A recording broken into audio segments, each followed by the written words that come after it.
નમસ્કાર, આપ જોઈ રહ્યા છો ન્યૂઝ 18 ગુજરાતીને તમામ મહત્વપૂર્ણ સમાચારની સાથે હું છું લુબના ખાન। ઠંડીને લઈને હવામાન વિભાગની મોટી આગાહી। 24 કલાક દરમિયાન કચ્છમાં કોલ્ડ વેવની આગાહી કરવામાં આવી છે। કચ્છના નલિયામાં સૌથી ઓછું તાપમાન નોંધાયું છે, તો નલિયામાં શીતલહેર સાથે 6.4 ડિગ્રી તાપમાન રહ્યું છે।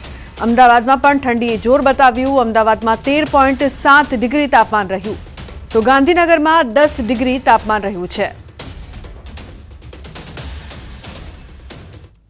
नलिया में रिपोर्ट हुआ है कच्छ डिस्ट्रिक्ट में, और अगले 24 घंटे में भी उम्मीद है कि कच्छ के एक आइसोलेटेड पॉकेट्स में कोल्ड वेव रहने की उम्मीद है। सर तो रीजन क्या है? रीजन WD पास हुआ है, तो नॉर्दर्ली विंड्स हैं, थोड़ी कोल्ड विंड्स होती हैं नॉर्दर्ली, इसकी वजह से टेम्परेचर डाउन आए हैं। सर आज टेम्परेचर क्या है? आज का टेम्परेचर जो अहमदाबाद का रहा है 13.7 रहा है, कल के मुकाबले तो 0.2 डाउन आया है, लेकिन जो डिपार्चर नॉर्मल से है वो आया है -0.7 डिग्री। તો રાજ્યમાં શિયાળો ધીમે ધીમે ગિયર બદલી રહ્યો છે। ગુજરાતના કેટલાક વિસ્તારોમાં કાતિલ ઠંડી શરૂ થઈ ગઈ છે, તો હવામાન વિભાગે કોલ્ડ વેવની આગાહી કરી છે। આ તરફ માઉન્ટ આબુમાં પણ શીતલહેર લોકોને ધ્રુજવાઈ રહી છે। આબુમાં બરફની ચાદર પથરાઈ હતી। માઉન્ટ આબુ સહિત બનાસકાંઠા જિલ્લો કાતિલ ઠંડીમાં ઠૂંઠવાયો છે, તો હિમવર્ષાએ ઉત્તર ભારતને ઠંડુગાર કરી નાખ્યું છે। ગઈકાલથી ઉત્તરાખંડના ઘણા ભાગોમાં હિમવર્ષા થઈ રહી છે। ચમોલી જિલ્લાના 43થી વધુ ગામો હિમવર્ષાથી પ્રભાવિત થયા છે, જેના કારણે રોડ પણ સ્લીપ થઈ ગયો હતો। નૈનીતાલમાં પણ સિઝનની પ્રથમ બરફવર્ષાથી પ્રવાસીઓ ગેલમાં આવી ગયા છે। સતત હિમવર્ષા બાદ બદ્રીનાથ ધામમાં ચારે બાજુ બરફની સફેદ ચાદર છવાઈ ગઈ છે। હાલમાં બદ્રીનાથ ધામમાં અલકનંદા નદીના બ્યુટિફિકેશનનું કામ ચાલી રહ્યું હતું, પરંતુ હિમવર્ષા બાદ તમામ કામ અટકી ગયા છે।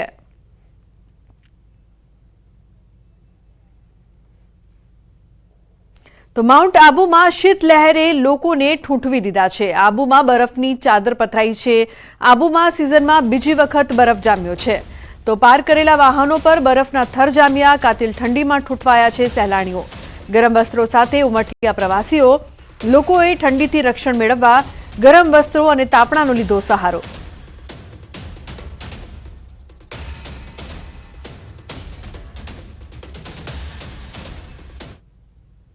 અન્ય મહત્વપૂર્ણ સમાચારની વાત કરીએ તો ભરૂચમાં 3 બાળકો પર મધમાખીનો હુમલો। ઝાડ પર ચારો કાપવા ચડેલા બાળકો પર મધમાખીનું ઝુંડ તૂટી પડ્યું। 6, 7 અને 13 વર્ષના બાળકો પર મધમાખીઓનો હુમલો। વન વિભાગ કચેરી નજીક આવેલા ઝાડ પર ચડ્યા હતા બાળકો। જીવ બચાવવા બાળકો નજીક આવેલ મામલતદાર કચેરીમાં ભાગ્યા, તો મધમાખીઓના ડંખથી બાળકો થયા છે ઘાયલ। કર્મચારીઓએ બાળકોને સારવાર માટે ખસેડ્યા, તો હાલ તમામ બાળકો સ્વસ્થ છે।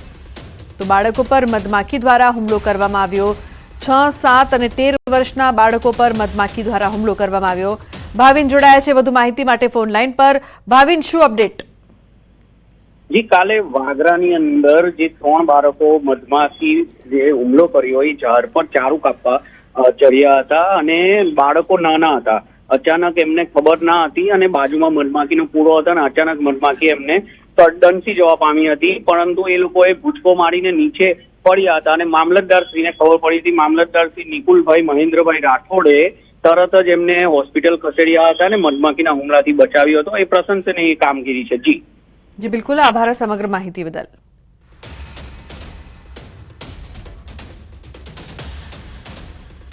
તો છોટાઉદેપુરમાં ચોંકાવનારો અકસ્માત સામે આવ્યો છે। તંબુમાં ચાલતા ઢાબામાં ઘૂસી ધસમસતી કાર। પૂર ઝડપે આવેલી કાર ઢાબામાં ઘૂસી હતી। અકસ્માતમાં 3 લોકોને ઈજા પહોંચી છે। તો બોડેલીથી છોટાઉદેપુર માર્ગની બાજુમાં લારી પાસે બાંધેલા તંબુમાં કાર ઘૂસી ગઈ હતી।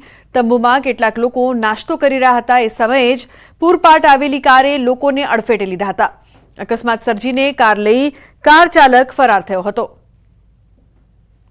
મહત્વનું છે કે છોટાઉદેપુરમાં ચોંકાવનારો અકસ્માત સામે આવ્યો છે, જેના સીસીટીવી દ્રશ્યો પણ સામે આવ્યા। તંબુમાં ચાલતા ઢાબામાં ઘૂસી ગઈ ધસમસતી કાર ફૂલ સ્પીડમાં સીધી ઢાબામાં ઘૂસી ગઈ હતી, જે દ્રશ્યો પણ સીસીટીવી કેમેરામાં કેદ થયા છે। અકસ્માતમાં 3 લોકોને ઈજા પહોંચી છે, જેમને સારવાર માટે ખસેડાયા છે। 10 साढ़े 10 बजे का टाइम होगा, 10-11 बजे के आसपास। तो मालूम नहीं है, उधर से गाड़ी आया अंदर घुस गया। ये कस्टमर का था, मैंने भगा दिया। उनको बोला भाग जाओ, गाड़ी आ रहा है, भाग जाओ। वो लोग किसी को तब तो किसी को चोट तो नहीं लगा। और दुकान में नुकसान है वो तो दूंगा बोल रहे हैं। लगा तो किसी को नहीं है, लेकिन वो खाली नुकसान हुआ हुई है। थोड़ा सा लगा है, बच गया। हाँ बच गया, वो तो बच गया। लगा तो किसी को नहीं, वैसा चोट तो किसी को नहीं लगा। તો વડોદરાના ડભોઈમાં હિટ એન્ડ રનની ઘટના બની છે। અજાણ્યા વાહન ચાલકે મોપેડને મારી ટક્કર, 21 વર્ષીય યુવકનું ઘટના સ્થળે મોત નીપજ્યું। તો Dabhoi statue of unity road પર બની છે ઘટના। ડભોઈ પોલીસ પણ ઘટના સ્થળે પહોંચી છે। યુવકના મૃતદેહને પીએમ અર્થે ખસેડ્યા। પોલીસે અજાણ્યા વાહન ચાલક સામે ગુનો નોંધીને વધુ તપાસ હાથ ધરી છે।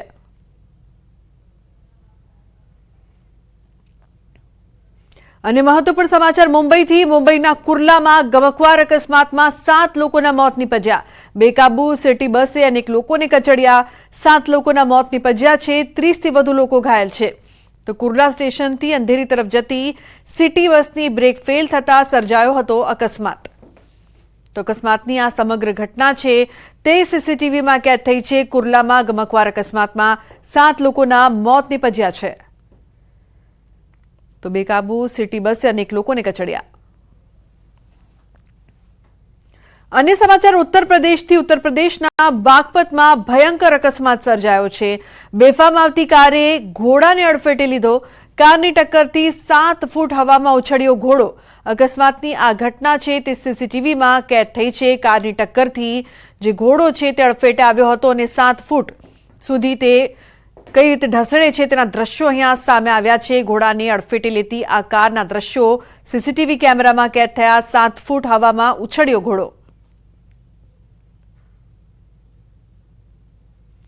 સુરતના રસ્તા પર દોડી રહ્યું છે મોત। અનેક રિક્ષાઓ પાસે નથી ફિટનેસ સર્ટિફિકેટ વગર ફરતી રિક્ષાઓ સામે આરટીઓ વિભાગે કરી છે લાલાંક। 45 થી વધુ ઓટો રિક્ષા ડિટેન કરવામાં આવી છે। 7,000 થી વધુ ઓટોના ફિટનેસ ટેસ્ટ બાકી છે। શહેરમાં હજી પણ અનેક રિક્ષાઓના ફિટનેસ ટેસ્ટ હજુ પણ બાકી છે।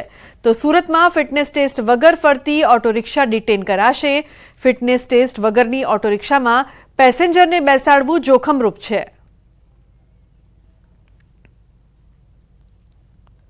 ફિટનેસ પૂરું થઈ ગયા બાદ પણ લોકોના માટે એ લોકો વાપરવામાં આવે છે। એ રિક્ષાઓને પકડીને ડિટેન કરવામાં આવી રહી છે। વધુમાં આવી લગભગ 45 થી વધુ પ્રકારની રિક્ષાઓને પકડીને ડિટેન કરવામાં આવી છે।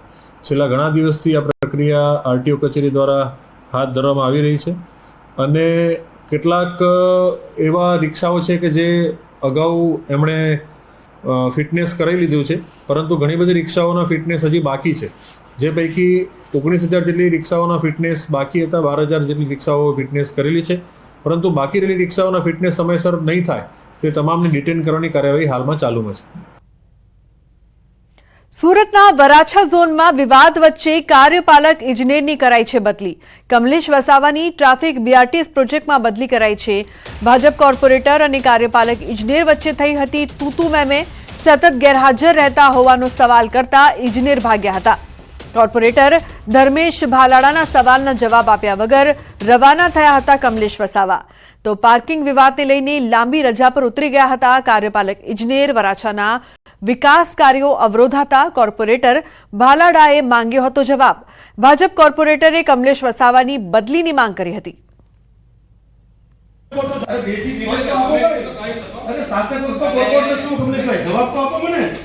મને ધર્મેશ ભરડા 15 નંબરનો કોર્પોરેટર છું। કમલેશભાઈ વસાવા અમારા કાર્યપાલક છે। મારી સાથે ચાલ, મારી સાથે નહીં જવાબ તો કમલેશભાઈ અરે બિલકુલ આપવો પડશે। હું કઈ દાદાગીરી કરવા નથી આવ્યો, પ્રેમથી વાત કરવા આવ્યો છું। મને જવાબ મારે ખાલી એ જ જાણવું છે, રજા ક્યારે મૂકી હતી, મંજૂર થઈ છે? આ કમલેશભાઈ વસાવા જવાબ આપ્યા વગર આજે શાસક પક્ષનો કોર્પોરેટર છું, વોર્ડ નંબર 15નો અમારા કાર્યપાલક છે કમલેશભાઈ વસાવા। જવાબ આપવા માટે હું પૂછું છું, મને જવાબ તમે આપો। તમે રજા મૂકી છે કે નથી મૂકી, મંજૂર થઈ છે કે નહીં? તો તમે જોઈ શકો છો જવાબ પણ નથી આપતા। પણ એ વાત છે તમે રજા મૂકી, તમને રજા મળી છે કે નથી મળી? તમે કેટલા ટાઈમ આવો છો અહીંયા જોર ઉપર? તમે 3 દિવસથી જોર ઉપર કેટલો તમે બેઠા? અરે હાજરી પૂરી જતા રહો છો। મારી પાસે કમલા કેટલો તમે આ જોઈ શકો, તમે કાર્યપાલક છે વરાછા ઝોનના। આજે ભાગવાની તૈયારી કરે, જવાબ નથી આપી શકતા અમને। કેટલા દિવસથી અમે પ્રશ્ન કરીએ, જવાબ નથી આપતા અમને। આવા અધિકારીઓ કોઈ કામ નથી વરાછા ઝોનની અંદર, ટાઈમ પાસ કરે છે લોકો।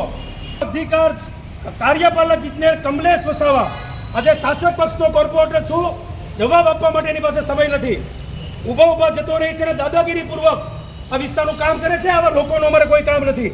અમે સંપૂર્ણ સક્ષમ છીએ। સારા અધિકારીઓ પાસેથી કામ લેવા માટે.